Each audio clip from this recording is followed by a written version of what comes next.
Welcome back to Underground Lair. So, last time we talked about the Confederate victories of Fredericksburg and Chancellorsville. Huge Confederate victories.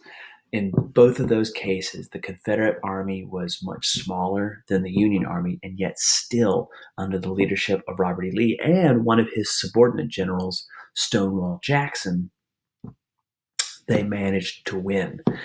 Now, it looked like the South pretty much had a winning hand in the winter of 1862 and 1863, as stated up here.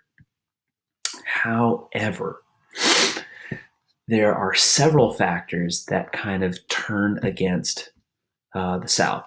One, Stonewall Jackson was killed after the Battle of Chancellorsville, and he was killed by his own troops.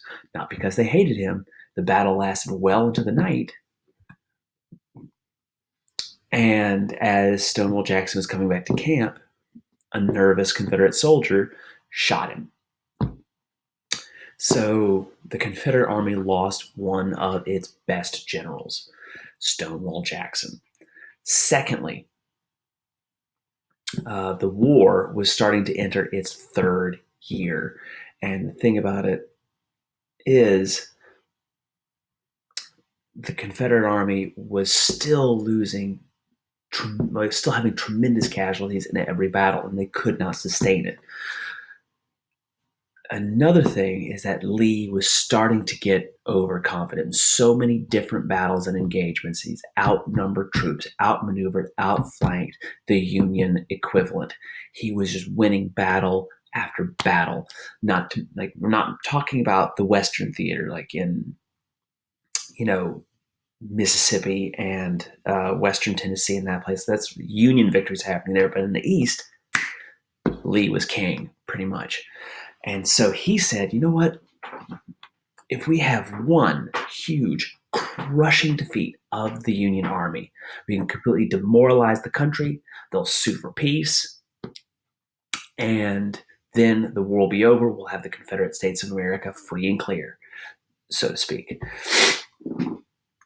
So he came up with a daring plan to invade the North a second time. Remember, the first time didn't go so well. That was the Battle of Antietam.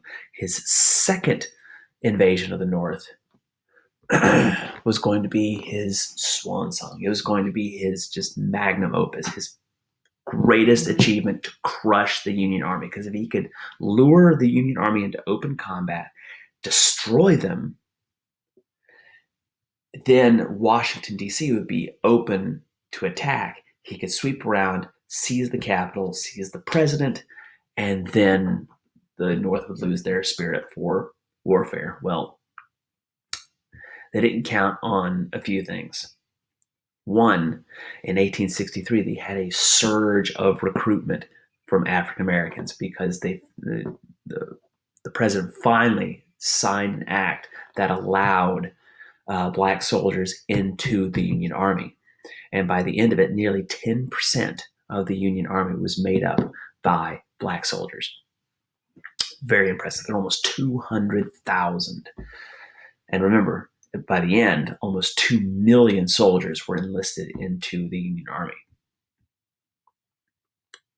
So,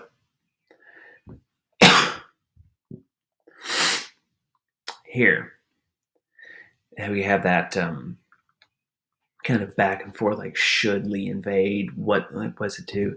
Like, you've got two alternatives: be bold and attack, play it safe. So when they invaded North, they got a little sidetracked. One of the generals said, hey, Lee, I'm going to go over to this nearby town. They have a warehouse filled with shoes, and our troops need shoes. Like, there were several Confederate soldiers whose shoes had fallen apart, where they just didn't have the right marching boots, so they were marching with stuff wrapped around their feet. So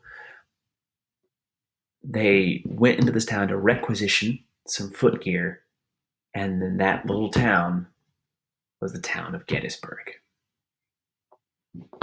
We'll talk more about that next time.